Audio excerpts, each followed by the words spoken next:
Hello guys, welcome to our channel track anime, যেখানে আজকে আমরা দেখব সোলো লেভেলিং র্যাগনারকের চ্যাপ্টার 33। এই চ্যাপ্টারের শুরুতেই আমরা দেখতে পাই যে সুহো তার সোফায় বসে হাঁপাচ্ছে, যাকে দেখে এখন বেরু বলে, ইয়ং মোনার্ক, আপনাকে দেখে তো খুবই ক্লান্ত বলে মনে হচ্ছে। যার উত্তরে সুহো বলে, হ্যাঁ হওয়ারই কথা, আমার কাকা তো আমাকে এত কথা শোনালেন যে আমি সত্যিই হাঁপিয়ে গেছি। জিনো সুহোকে অনেক বলেছে যে পৃথিবীকে বাঁচানো তো খুবই ভালো, কিন্তু তারও আগে তোমার নিজের সেফটিটা দেখার দরকার। যদি তোমার কিছু হয়ে যায় তাহলে আমি তোমার প্যারেন্টসকে কি বলবো? আর এই একই কথা বারবার বলে বলেই জিনো সুহোর মাথা খারাপ করে দিয়েছে। এদিকে সুহো এখন ভাবতে থাকে, আচ্ছা আমার মা আর বাবাও কি আমাকে এরকমই কেয়ার করে? যাই হোক, এসব ভেবে আর লাভ নেই, আমি বরঞ্চ এখন যাই শ্যাডো ডানজনের দিকে। যার উত্তরে এখন বেরু বলে, এখন কি এখানে একটু রেস্ট নেওয়াটাই বেশি ভালো হবে না? আর সুহো উত্তর দেয়, না, আমি পরে রেস্ট নেব, আপাতত আমাকে ডানজেনে যেতে হবে। আর তাছাড়া আমি আজকের ডেইলি কোয়েস্টটা কমপ্লিটও করিনি, কারণ আমি খুবই তাড়াতাড়ি করছিলাম, তাই আমাকে ওটা কমপ্লিট করে আজকের রিওয়ার্ডটা নিতেই হবে। যার কথা শুনে বেরু ভাবতে থাকে যে ইয়ং মোনার্ক তো লেভেল আপের প্রতি একদম অ্যাডিক্টেড হয়ে গেছে, সে তো এই নেশা ছাড়তেই পারছে না।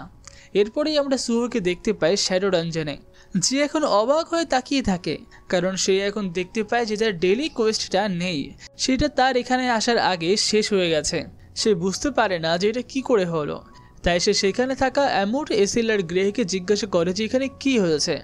আর এসিল উত্তর দেয় যে অ্যামুট এই ডানজনে থাকা সমস্ত গবলিনকে এক রাতের মধ্যেই মেরে ফেলেছে।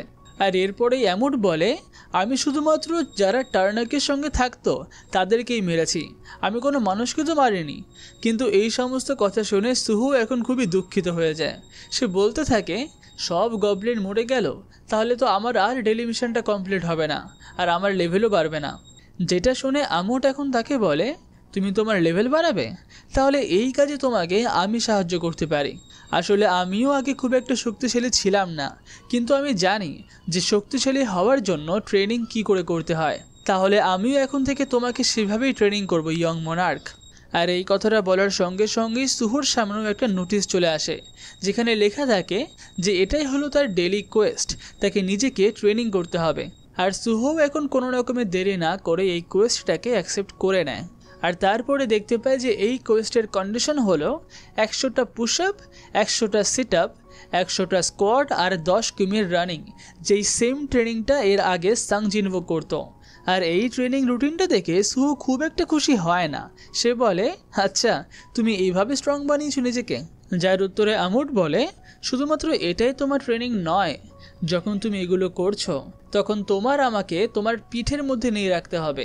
যেইটা শুনে এখন সুহো ঘাবড়ে যায়। সে বলতে থাকে, বাপরে, এটা তো খুবই মুশকিল হবে। আর আমুটও উত্তর দেয়, হ্যাঁ মুশকিল তো হবেই, বিশেষ করে আমার এত বড় চেহারা নিয়ে হয়তো এটা অসম্ভবই হয়ে যাবে। আর এরপরেই আমুট নিজের চেহারাটাকে ছোট করতে শুরু করে, আর সে নিজের চেহারাটাকে বানিয়ে নেয় প্রায় সাং জিনভোর সাইজেরই। আর তারপরে বলে, এই দেখো, আমি এরকমও করতে পারি, আর আমার মনে হয় যে এইটুকু সাইজ তোমার জন্য ঠিকই হবে। তাহলে চলো আর কোনো রকম দেরি না করে আমাদের ট্রেনিংটা শুরু করা যাক। আর এরপরেই সুহো কোনো রকমের দেরি না করে পুশ আপ করতে শুরু করে। আর এই সময় আমরা এটাও জানতে পারি যে গ্রে বা এসিলের মতো সুহো এই সময় আমুটের সঙ্গে কোনো রকম বন্ড তৈরি করতে পারবে না, কারণ তার আর আমুটের কমব্যাট পাওয়ার অনেকটাই কম বেশি। আগে সুহোকে আমুটের সঙ্গে বন্ড করার জন্য লেভেল 80তে পৌঁছাতে হবে, কিন্তু এখন সুহোর পক্ষে আমুটকে পিঠে নিয়ে ট্রেনিং করাটা একটু বেশিই মুশকিল হয়ে যায়। যার পরে আমুট এখন বলে, ও আমি তো বলতে ভুলেই গেছি, আমার শরীরের সাইজটা বদলেছে ঠিকই, কিন্তু আমার ওজন কিন্তু আগের মতনই আছে। আর সুহোর আমুটকে পিঠে নিয়ে পুশ আপ করার দৃশ্যটা দেখে এসিল, গ্রে, বেরু সবাই চমকে যায়। সুহো এখন ভাবতে থাকে, সত্যি এইভাবেই কি আমাকে 100টা পুশ আপ করতে হবে? আমার তো মনে হচ্ছে যে আমার হাত এখনই ভেঙে যাবে। কিন্তু আমুট এখন সুহুকে মোটিভেট করতে করতে বলে, এটা হয়তো একটু ব্যথা তোমাকে দিচ্ছে ঠিকই, কিন্তু আমার আর অন্য কোনো ট্রেনিং মেথড জানা নেই। এটাই হলো সব থেকে ভালো ট্রেনিং মেথড, যেখানে তোমাকে বারবার নিজেকে ডিস্ট্রয় করতে হবে আর আবার রিজেনারেট করতে হবে। এখন এদিকে ট্রেনিং তো চলতে থাকে, আর অন্যদিকে আমরা পাজু ফিল্ড টাইপ ডানজনটা দেখতে পাই, যেখানে আমরা দেখি যে মানুষদেরকে পুড়িয়ে স্টারডাস্ট তৈরি করা হচ্ছে। আর তার সামনেই দাঁড়িয়ে রয়েছে লি মিনসুং। সে এখন সেখানে থাকা কয়েকটা মনস্টারের সঙ্গেই কথা বলতে থাকে। তাদেরকে বলে, আমাকে এই নাটকটা আর কতদিন চালিয়ে যেতে হবে? যার উত্তরে অন্য মনস্টারটা বলে, তোমার তো এই সমস্ত না ভেবে নিজের উপরে গর্ব হওয়ার দরকার যে তুমি আমাদের সঙ্গে কাজ করতে পারছো। সেই কিন্তু তোমার আর আমার জীবনটা বাঁচিয়েছে। এখানে সেই বলতে সে কাকে বোঝালো সেটা আমরা এখনো বুঝতে পারলাম না, কিন্তু আমরা জানতে পারলাম এই মনস্টারটার নাম। সে হলো ডিমন মুরমু, যে এই স্টারডাস্ট ফ্যাক্টরিটা দেখাশোনা করে। কিন্তু তার এই কথাটা লি মিনসিংয়ের অতটা ভালো লাগে না, তাই সে এখন সঙ্গে সঙ্গেই ডিমনটাকে অ্যাটাক করে আর বলে, কি বলছো তুমি? তোমার মনে হয় যে তোমার মতো একটা মনস্টারকে আমার সঙ্গে তুলনা করাটা ঠিক হবে? তুমি কি এখানে মরতে চাও? এই বলতে বলতে সে তার ড্যাগারটা আবার ঢুকিয়ে নেয় আর তারপরেই বলে, লিম টেগু খুব তাড়াতাড়ি কোরিয়াতে আসছে, ওকে বলো যেন ও ওর কথাটা রাখে। আর এই কথা শেষ করতেই মুরমু লি মিনসুংয়ের দিকে একটা সোনালি রঙের পদার্থ এগিয়ে দেয় আর তাকে জিজ্ঞাসা করে, তুমি এখন এটা ব্যবহার করছো না কেন? এর আগে যখন শ্যাডো মোনার্ক পুরো ডিমন রিয়েলমকে ধ্বংস করে ফেলেছিল তখন আমার আর কোনো কিছুর রাস্তা ছিল না, তখন সেই আমাকে সাহায্য করে। আর এই স্টার পাউডারের সাহায্যে আমি শেষ পর্যন্ত রাডিরু ক্ল্যানকে হারাতে সক্ষম হয়েছি। যদি তুমিও তাকে ফলো করো তাহলে তোমার পাওয়ারও এখনকার থেকে অনেক বেশি বেড়ে যাবে আর তুমি লিম টেগুকে খুবই সহজে হারাতে পারবে। যার এই কথাটা শুনে মিনসুং তার সিগারেটটা ফেলে দেয় আর তাকে বলে, চুপ করো তুমি, এস র্যাঙ্ক হান্টারের বিষয়ে তুমি কী বা জানো? তুমি এখানে আমাকে এগুলো দেখিয়ে যাই বলো না কেন, তাতে কোনো ফল হবে না। তোমার কি মনে হয় আমি এই সমস্ত জিনিস কখনো ব্যবহার করব? যার এই কথা শুনে মুরমু এখন নিজে নিজেই বলে, বোকা মানুষ, এই বোকামের কারণেই তুমি চিরকাল একটা ফেলিয়ার থেকে যাবে, তুমি কোনোদিনও সফল হতে পারবে না।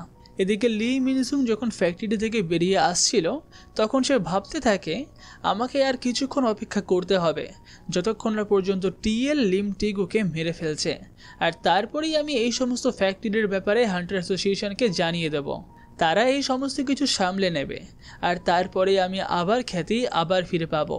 আর এখন লি মিনসুং যখন ফ্যাক্টরি থেকে বেরোচ্ছিল, মানে সেই ফিল্ড টাইপ ডানজন পাজুর থেকে, তখন তার উপরে একটা মেয়ে নজর রাখছিল, যে এখন হান্টার অ্যাসোসিয়েশনে খবর পাঠিয়ে দেয় যে সে দেখেছে লি মিনসুনকে পাজু থেকে বেরোতে। যেটা শুনে ও জিনচুল বলে, ঠিক আছে বুঝতে পেরেছি, তার মানে ওখানেই হয়তো স্টার পাউডারগুলো তৈরি হচ্ছে। আপাতত তুমি একটা কাজ করো, তুমি ওর পিছু নাও আর ও শেষ পর্যন্ত কোথায় যায় সেটা দেখো। আর এই সময় আমরা জানতে পারি যে এই মেয়েটাও হলো একটা হান্টার, যার নাম হলো বেক মিহো। আর এখন আমরা এটাও দেখতে পাই যে হো জিনচুলের অফিসে এস র্যাঙ্ক হান্টার চই জোংয়েন বসে থাকে। সে এখন বলে, তাহলে কি লি মিনসুং ধরা পড়েই গেল? আর তাছাড়াও এই ব্যাপারটা শুনেছেন, যখন এয়ারপোর্টের কাছাকাছি সেই গেটটা খুলে গেল তখন সেইখানে যতগুলো হান্টার ছিল তারা সবাই নিজের স্মৃতিশক্তি হারিয়ে ফেলেছিল, আর পরীক্ষা করে দেখা গেছে যে তারা সবাই এর আগে স্টারডাস্ট পাউডার খেয়েছিল। আর শুধুমাত্র এটাই নয়, এছাড়াও আরও অনেক জায়গাতেই দেখা গেছে যে হান্টাররা উল্টো পাল্টা ব্যবহার করছে। আর সেই সমস্ত হান্টারদের মধ্যে একটা জিনিস কমন, তারা সবাই একবার হলেও স্টারডাস্ট পাউডার নিয়েছিল। আর এই সমস্ত কথা শুনেই ও জিনচুল বলে, ঠিক আছে, তাহলে আমাদের এখন প্রধানত সন্দেহ যেহেতু স্টার পাউডারের ওপরেই, তাই আমরা স্টার পাউডারটাকে কমপ্লিটলি ব্যান করে দেব। আর এরপরে জংয়েন জিজ্ঞাসা করে, আর লি মিনসুংয়ের ব্যাপারে আপনি কি করবেন? উত্তরে ও জিনচুল রেগে বলে, আমি তো ওকে ধরবই, কিন্তু শুধুমাত্র ওকে একা না, ওর সঙ্গে আরও যারা যারা আছে আমি তাদের সবাইকে ধরব। আর চই জংয়েনও তার কথায় উত্তর দেয়, ঠিক আছে, এই ক্ষেত্রে আমার গিল্ড আপনাকে পুরো সহায়তা করবে।